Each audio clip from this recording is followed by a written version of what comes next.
And good afternoon, everyone, and welcome to Capture Cast of the new 2023 year. I'm your host, Chris Harris, Senior Enrollment Strategist here at Capture Higher Ed, and want to welcome you in. And as I was thinking about it the other day as we were preparing for today's presentation, that we have about 200 days left in the fall 2023 recruitment cycle. So if you take out the weekends and a couple of days off, you're looking at 140. So 140 days between now and the time that class rolls in for fall 2023. And we're excited to be here today.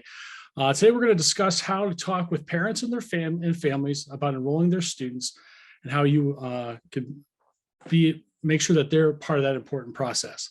We'll be joined by our special guest, Laura Rudolph from Transylvania University, and my colleague from Capture Higher Ed, Joel Hetzel, in a little bit.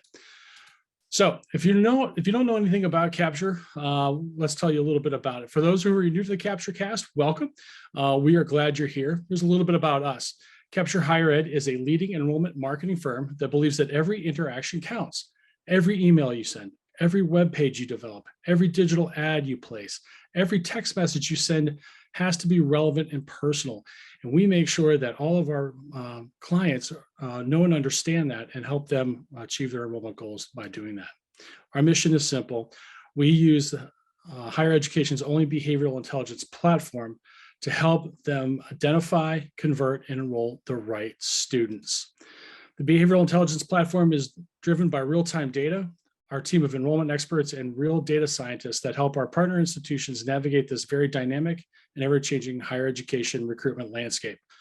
With one platform that integrates marketing automation and the entire enrollment cycle of predictive models, our team of experts ensures that your recruitment and marketing efforts are helping you reach your enrollment goals. So we're going to jump in today, and as always, we always ask a question at the beginning and at the end of our presentation, and this is group participation, gang.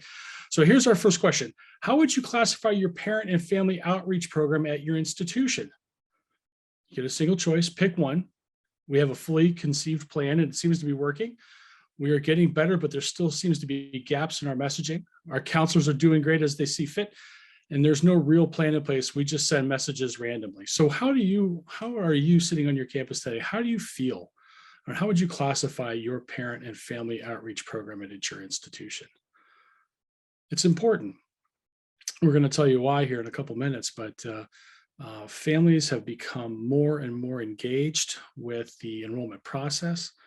And from start to finish, they're starting earlier and earlier, it seems, every year. So let's look at the results. And the results here, 47% say we're getting better, but there seems to still be some gaps in our messaging. Only one of the 19 folks so far have said that they have a fully conceived plan and it seems to be working well. So seems like we have a lot of work to do today, and that's okay. So that's why we are here. So today's agenda, let's get to it. First, who are these families? Who are these people? Are they parents? Are they grandparents? Are they aunts and uncles? Who are these families? Two, why is family communication so important? It's a big thing, but why is the influence there so much? Three, how do we identify those family members? How do we know that it's the family member that is actually filling out the application, or if they're visiting the website, or if they're interacting with the digital ads? How do we identify those people? Four, what channel should we be using? We all know that there's a multi-channel approach to talking with prospective students, but what channel should we be using to talk with prospective families? Five, what should we be communicating and when? So we've identified who they are. We have it set up in different channels. But finally, what should we be saying and what should we be communicating? What messages are out there? And finally, we'll have some final thoughts and some takeaways for you today. So right now, I'd like to bring in our special guest for our Capture Cast today. She's the Director of Enrollment Communications for Transylvania University in Lexington, Kentucky. Everyone say hello to Laura Rudolph. Thanks for joining us today, Laura. Thanks for having us, Chris. That's awesome. Laura, tell us a little bit about yourself. And for those who don't know much about Transylvania, give us the 30,000 foot view of what your role is and what Transylvania does. Sure. So thanks for having me today. As you said, I'm Laura Rudolph. I work at Transylvania University. We are a small liberal arts college. We're located in downtown Lexington, Kentucky. It's a city about 300,000 people. Our enrollment is probably around 1,000 students. My role specifically is Director of Enrollment Communication. I live within the admissions office, and I'm a liaison with our Office of Marketing Communications. And my job really focuses purely on any marketing that goes to prospective students and their families. So I'm fully dedicated to that segment of our population. I'm also involved in our leadership team. I'm very involved in our enrollment strategy discussions, our high-level student search, our partners, because we really believe that the enrollment communication is kind of critical part to the entire enrollment funnel. It's interesting, Laura. We'll talk a little bit more about it, but I was thinking about your position and all the positions I had, because for 25 years I sat on the other side on a college campus like you are right now, and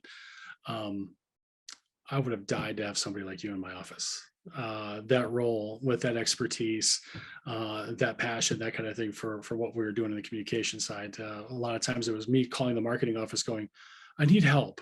Can you help me? Can you write something? Can I get a view book? Those kinds of things. So it's a very unique position. I'm very lucky. I'm the first to have this at Transy as well. So it was even new for us when I came in many moons ago. So you're a trailblazer too. That's awesome. Good. Thanks, Laura. Hey, Joe, we want to invite Joe in. He's a senior enrollment advisor here at Capture, where he works daily with our partner institutions to help identify, convert, and enroll more of the right students. Please welcome from Indianapolis, Indiana, Joe Heltzel. Hi, Joe. Hey, Chris, how you doing? Good. How's everything in Indy? Snowy. Oh, very snowy, which is good. Haven't Yeah. had a lot of snow this year yet, so a little snow is good. It's very wet. Right. Well, it's sunny and 60 here in South Carolina, just to let you know. Joe, why don't you give us a little bit about your background? You've been at Capture now for about 3.5 years now, but give us your background, and then also tell us what you do on a daily basis. Sure. I've been involved in higher education, a lot like yourself, Chris, in over 20 years. I've served on the campus side the majority of those years, last seated at a school as the chief enrollment officer. And more recently, the last 3 years, I've been at Capture, working as a senior account executive. In my role, I get to work with folks like Laura, and I actually do work with Laura quite a bit, as Transylvania is one of my partners that I work with. But I work with her and other folks from the enrollment management division on campuses to truly take their goals and translate that into how can Capture services help them achieve those goals. And so we have lots of discussions about strategy, and I get to make recommendations on those strategies, but then we also get an opportunity to collaborate and brainstorm on new inventive ways to reach out and to connect with students, or in this case, parents, et cetera. And so that's what I spend most of my days doing, is helping campuses reach their enrollment goals and work with lots of good folks like Laura. It's kind of funny. I was looking at all of our bios and grabbing pictures off of LinkedIn and things like that. And I noticed between the three of us, we have about 60 years of enrollment management experience and marketing experience between the three of us. So either we're getting older in our age, or are we more experienced? I think is a better term to use. But thank you again, both, for taking the time this afternoon.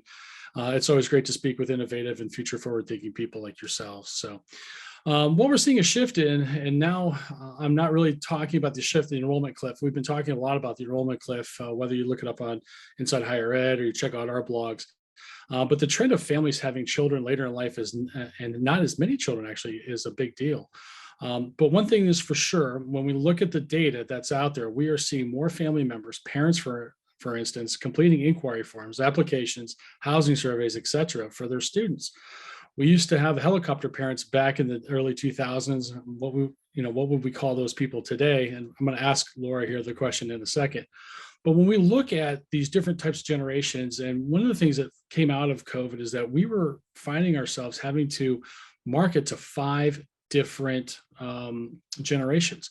The traditionalists, those are like our grandparents, to be honest with you, but they became connected through COVID. They picked up tablets, they picked up laptops, they were able to converse on their phones with people. So being able to serve advertising to them, while we wouldn't do that necessarily, but they were part of that process. And then the baby boomers. There are some baby boomers out there who are sending their third or fourth child to school this year. So you're dealing with the baby boomer generation. You're dealing with Generation X, and just talk about Generation X right now, which is kind of where I think I sit. Let's not say how old I really am, but they're the smallest generation out there. We're more financially stable. We care more about security than anything.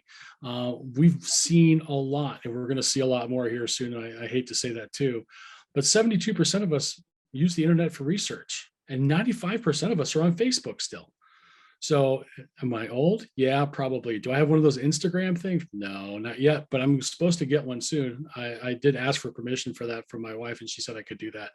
But I also have a Twitter account as well. But then we talk about the millennials. The millennials now are sending their kids to school. So they're the largest generation. They're the first digital native generation. They grew up with computers on their desks in school. They are very social, and they are extremely connected socially.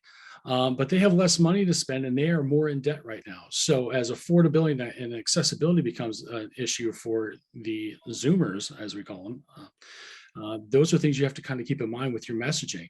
So when we look at this stuff, and Joe, I'm going to ask you this question, when it comes to messaging, how important is it for us to be able to identify the difference between the prospective student and the prospective student's family in that communication gap? I guess overall brand is the same, but messaging wise, how important is it that we identify who's who?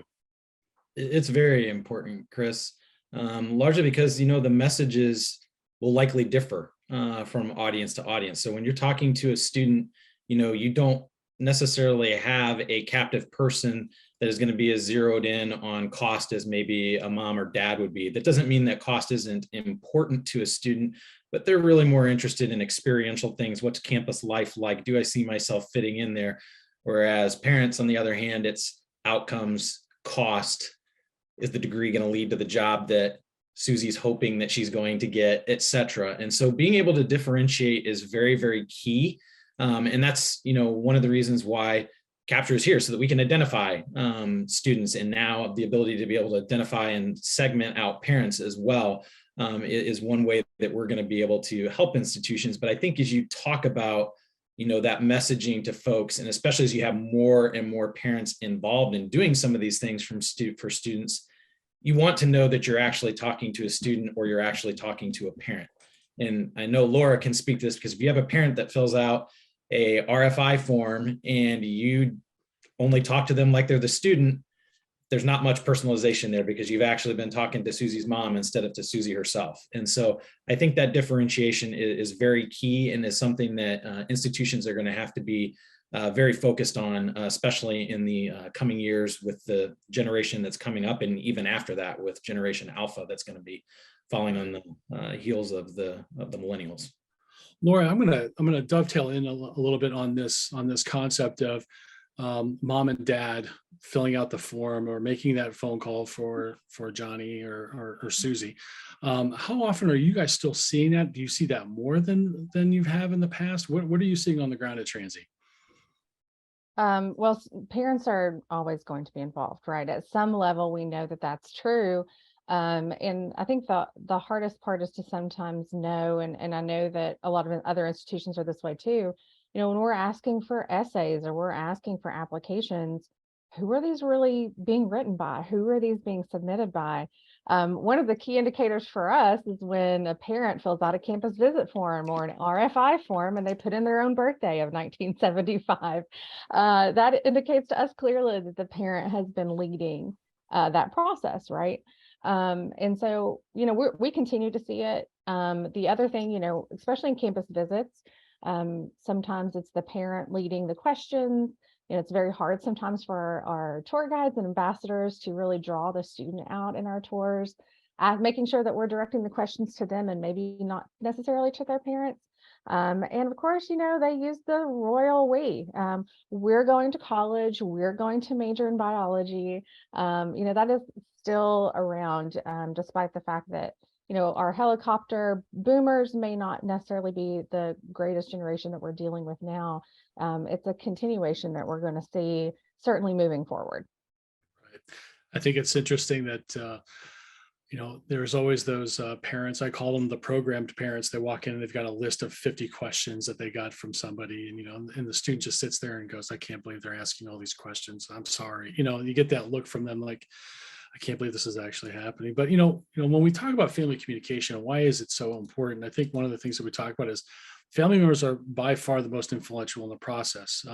From the start, they're influencing right away. Hey, you need to look at such and such university, or I went to this college, or I heard bad things about that college. So really parents and family members can be by far the most influential in the process. But when you're looking at communication, one of the other things is that you can improve your enrollment goals with segmented and targeted communication. So if you're looking to influence a certain set of students, like maybe a certain major, like you need more biology students, your communication strategies can go to those parents as well to drive home the value of that biology education that you have, or a specific profile of student, or out of state students, those kinds of things. Directing what I would call cohesive messaging to a family member can help you drive that home.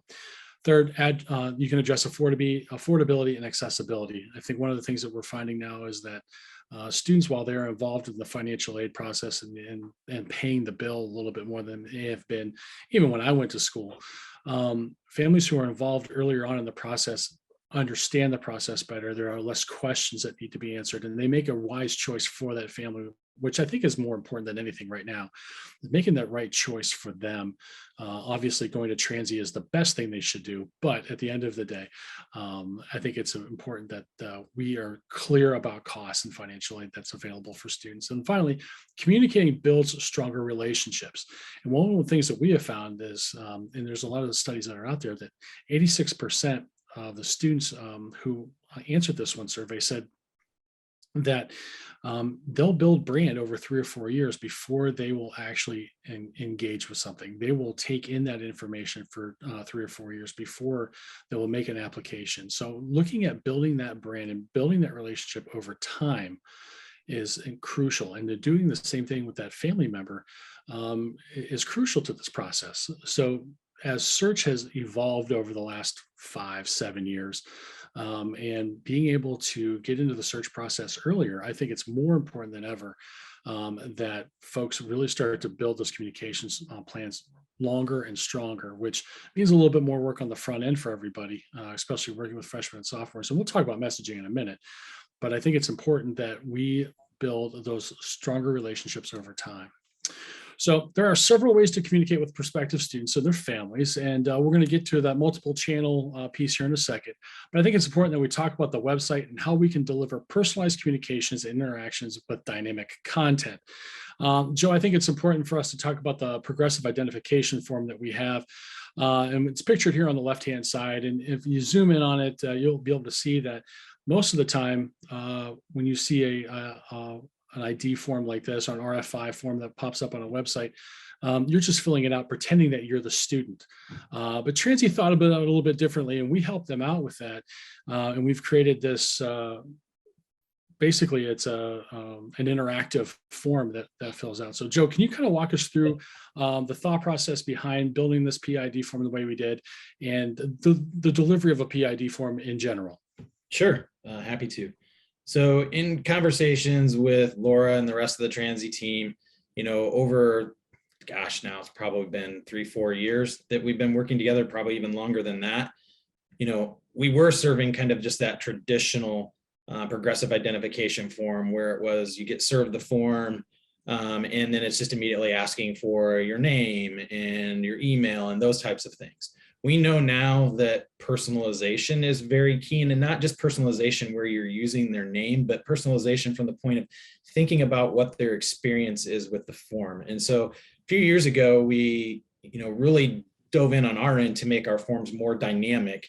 And in talking with Transy over the last couple of years, it became really apparent that they were aware that there was likely a lot of parents filling out that form on behalf of the students, but they didn't really have the flexibility at that time to provide their information because they were only asking for the students' information. So therefore, to Laura's point, you get an accidental parent birth date here or there. But now when you go to and visit Transy's site and you go to the requisite number of admissions pages. I believe it's 2. And if you're an anonymous person, up will pop this form in the middle of the page.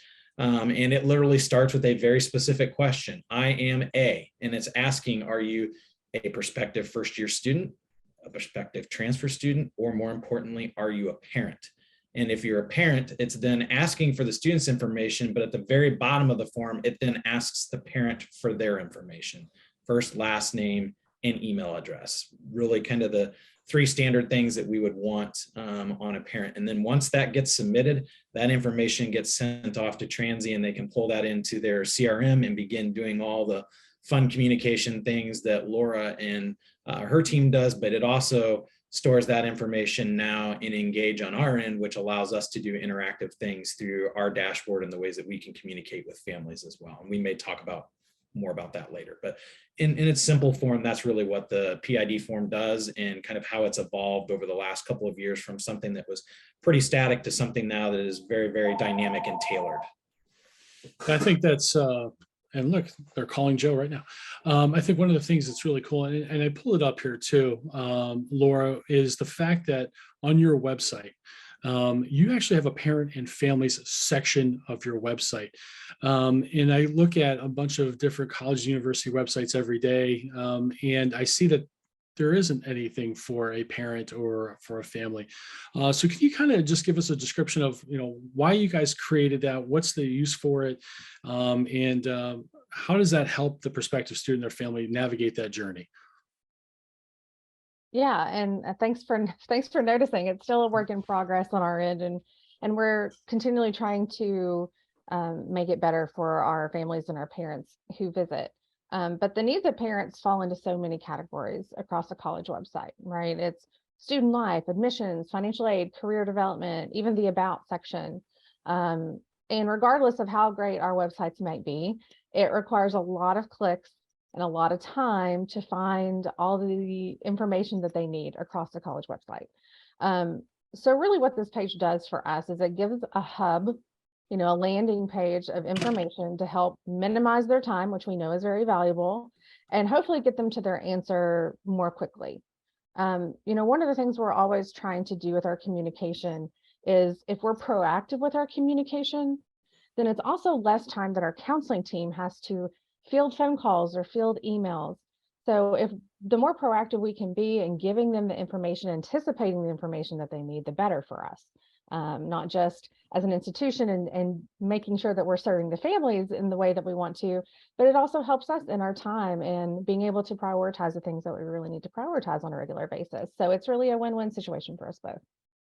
Yeah, I think it's important that, I think because the millennials and the Gen Xers, because we're even more connected than before, I think we're not afraid to go on the websites and start searching for different things. But if it's all in one place, I'm lazy. I will absolutely just go to one place and find it, or I'll even Google that thing. I'll go to Transy Family or whatever, and it'll pop up. So it's a really good call on your guys' side. And what I liked about what you just said too is that you were taking care of your counseling staff.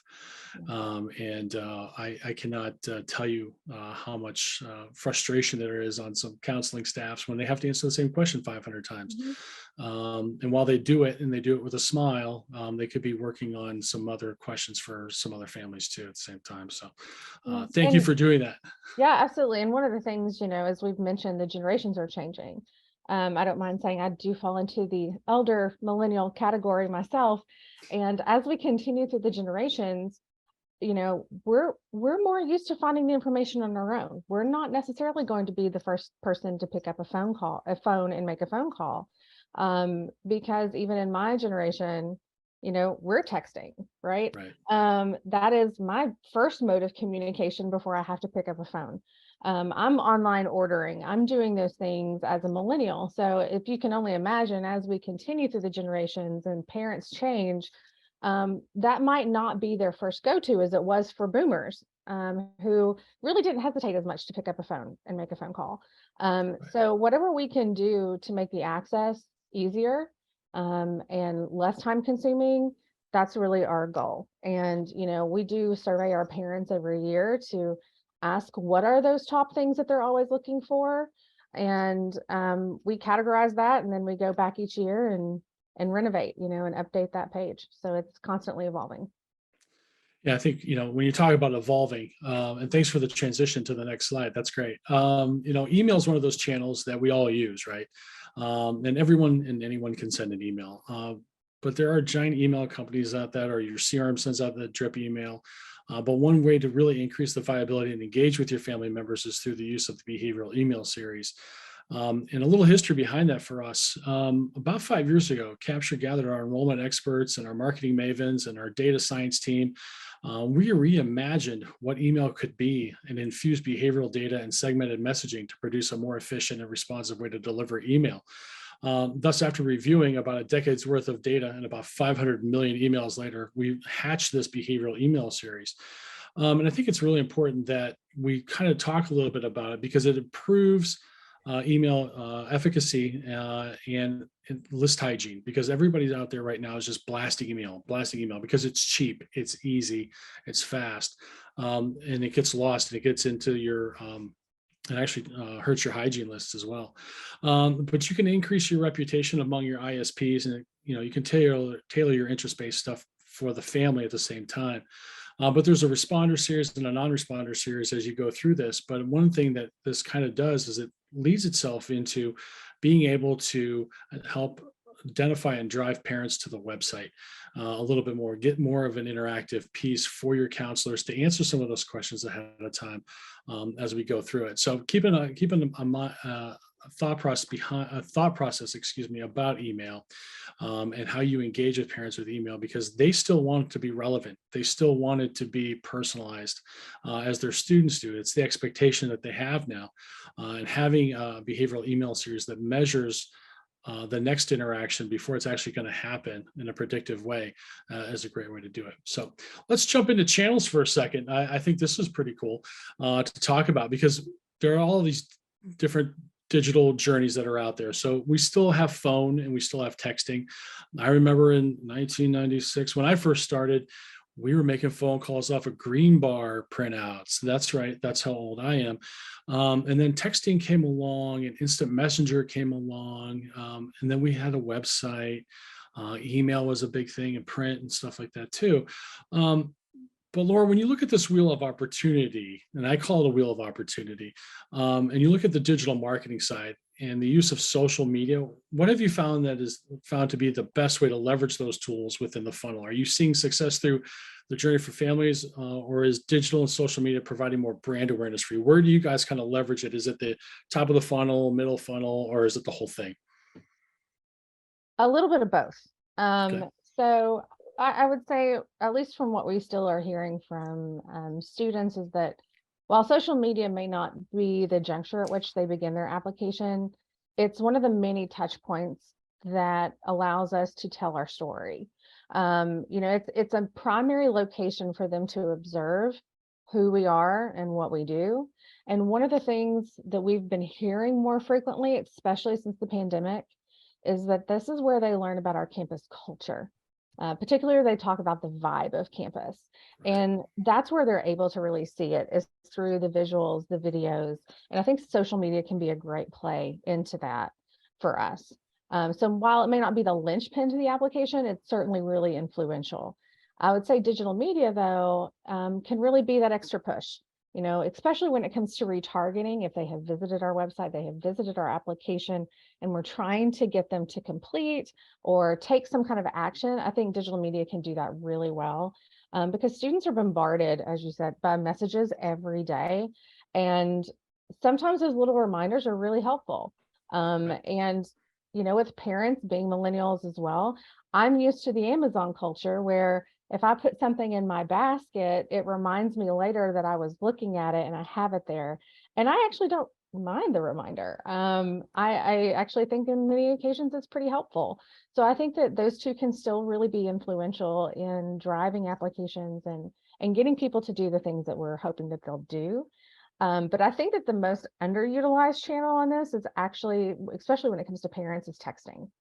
I think that we are still think of parents as our older generation, and they're really not anymore. And When we send out surveys every year to our admitted parents, and we ask them, what channels do you want to hear from us on? And texting has just shot up for us. They want to hear email, but they also want to hear from us in text. And that's the biggest shift that we've seen in parents. And it's sometimes an area that we just forget about. We think about texting students, but we don't necessarily think about texting their parents. And so we have started to merge parent texting into our communication processes to also help the students along in their enrollment journey. Yeah, I think it's interesting though. A lot of campuses that do it well will actually transfer that texting into the next level once the student is enrolled on campus. And obviously they do it for emergency purposes too, but I know a college nearby where I am right now that uses it to just make regular announcements, or as if you're not going to class, we know about it and we're going to text you and find out why you're not in class, kind of situation. So it can be kind of invasive actually, but they're working on retention there. And I think that's the important part. So Joe, let's talk about print for a second, because print hasn't gone away. And actually, I have actually signed up my son to start receiving information about going to college myself, and we're getting a ton of print here at the house. So when we talk about print, I think we can all agree that the time of mailing out 500,000 search pieces and printing off 250,000 view books are over. But when you're working with our partners, how are you strategically implementing a print strategy so that we're maximizing the spend, right, and still getting the results that we need, but doing it in a more tactful way? Sure. There's a variety of things that you can do, but I think, when I work with partners the most, it's, determining the areas of the funnel where you want to use the print piece, where it might be most impactful. And I think, a lot of campuses still probably use that to, send a nudge or a reminder about visits, certainly applying. So some of those high profile things that you really, really want to promote heavily to families, I think still, you see print in those areas. I think the thing that's changed, to your point, Chris, is that, gone are the days of kind of the shotgun approach of, yeah, we're going to send this print piece to everybody. That's really gone. And where we can step in and help is, scoring student leads as they come into the system and providing, an apply prediction type of metric, or an enrollment prediction type of metric that could be provided for a campus, and then utilizing that as a tool to whittle down your list to the most highly engaged and most highly likely to apply or enroll students, and then really targeting those groups with those high touch pieces that you want to put in front of them. And let's face it, while a student may not consume a lot of those print things, they do sit out. Parents will see them, parents will read them. And I know plenty of parents, even if they're not reading them on a regular basis, there's usually a box somewhere where that stuff goes. They'll pick it up later. So it still kind of has this revolving effect. And I think that ability to really put your dollars where they're most meaningful is through those measures that we can provide families, so that they can really target the right students and the right families, and make sure they're getting those messages that they really want them to get. What I like is the evolution of the print, right? It used to be, here's a 3-page search piece, or here's a 12-page or 24-page view book. And now it's, I'm going to send you this, but you open it up and it's a giant poster. It becomes a promotional product that they put on their locker at school, or it's on their wall at home. Or imagine what the acceptance packets look like now. What used to be a letter and maybe a certificate from the president of the college that's signed, and that's all well and good. But now they're getting, boxes of things, pens and all these other things too. So print becomes is still that really impactful piece. And depending upon what you use and where you use it, it's going to have a giant impact. And again, it's another channel. It's another way to promote your institution. It's another way to garner that brand awareness. So let's talk about timelines for content. So when we're talking about content, and I'm just going to pop all these up here and we can just kind of sit back and talk a little bit about it. But, I think that because search has started so much earlier, and we can now purchase freshman names as students enter into certain portals or interact with different lead generation kind of tactics. I think one of the things that we really talk about, and it was funny because when we talked on Monday, Laura, And Joe, we kind of talked about, reviewing all of those communications and stuff like that. And Laura, you touch upon that here in a minute. But I think we can all agree that the new marketing term speed to lead has become the rallying cry lately.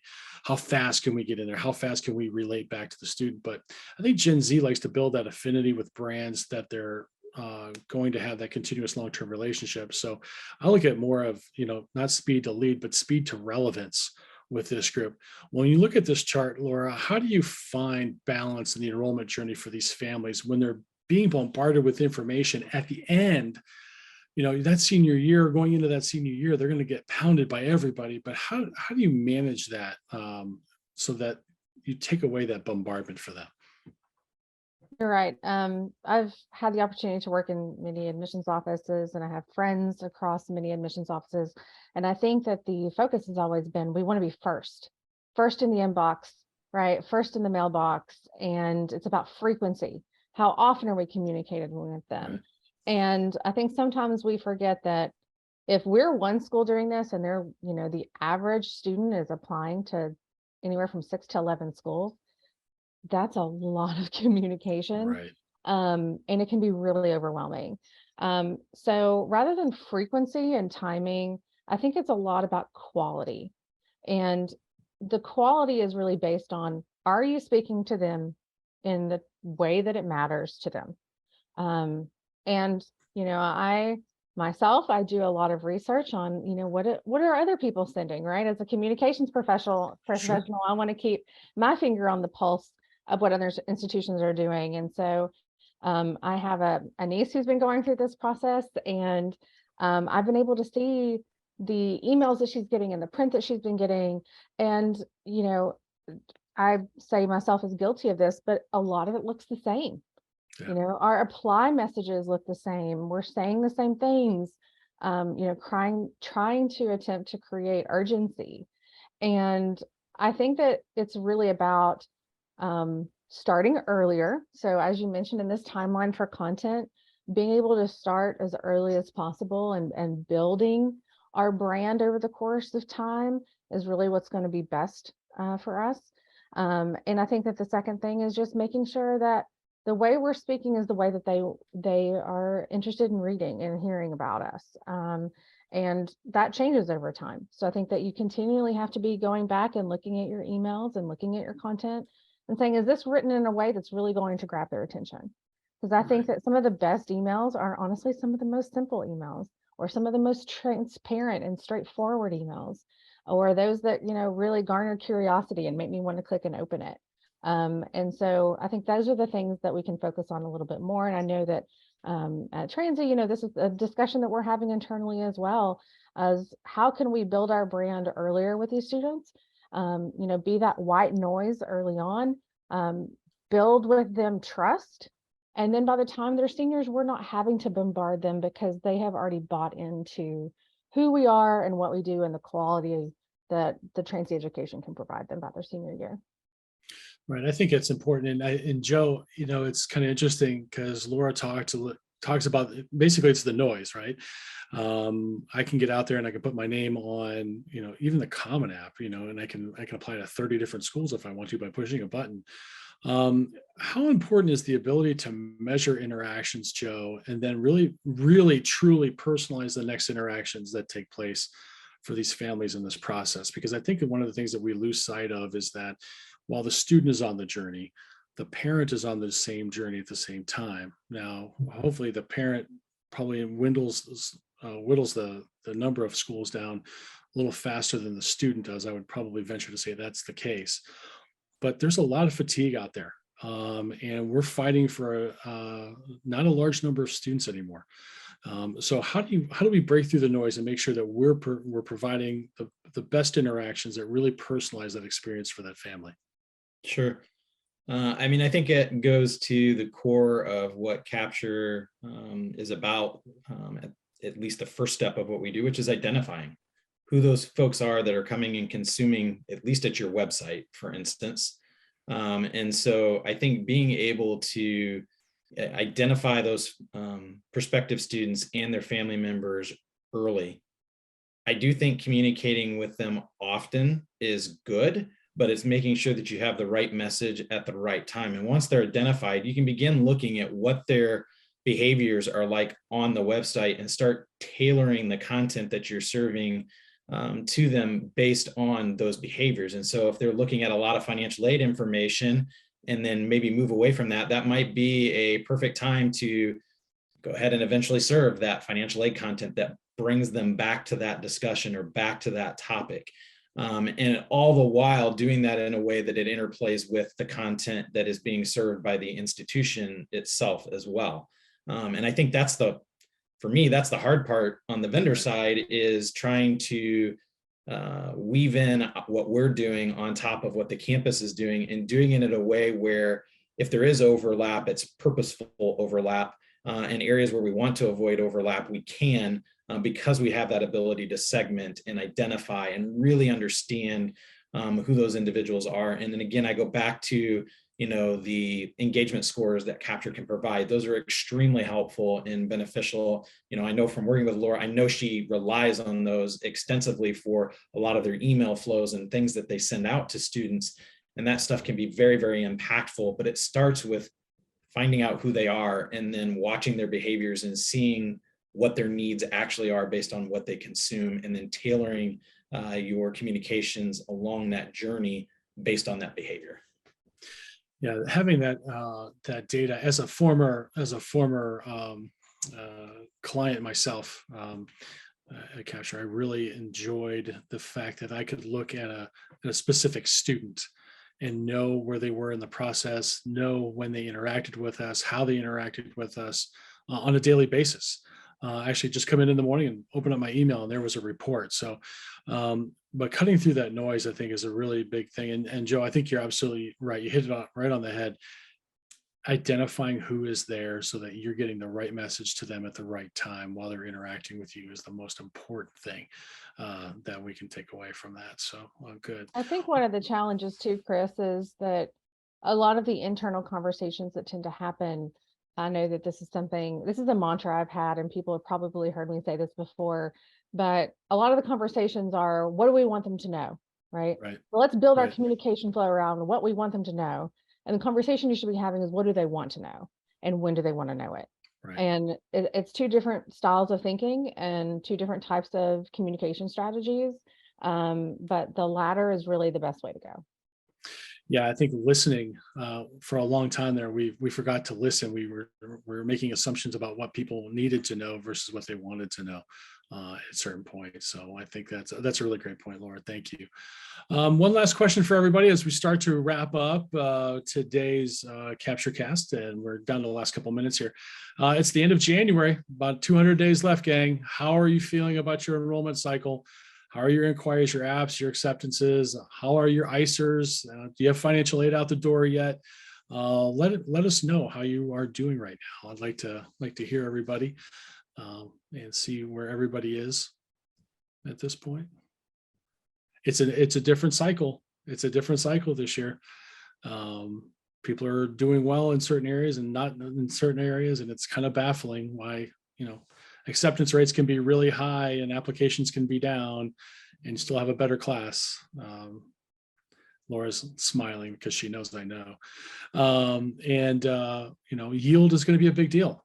The latest blog that we write about the enrollment cliff, if you check out blog number 3, we talk about that yield now becomes more important than ever. So, all right, let's check out the results. And they are, okay, we're on target so far. So good for you guys. Appreciate that. A little behind, but that's okay. And you're a little behind and looking for answers too.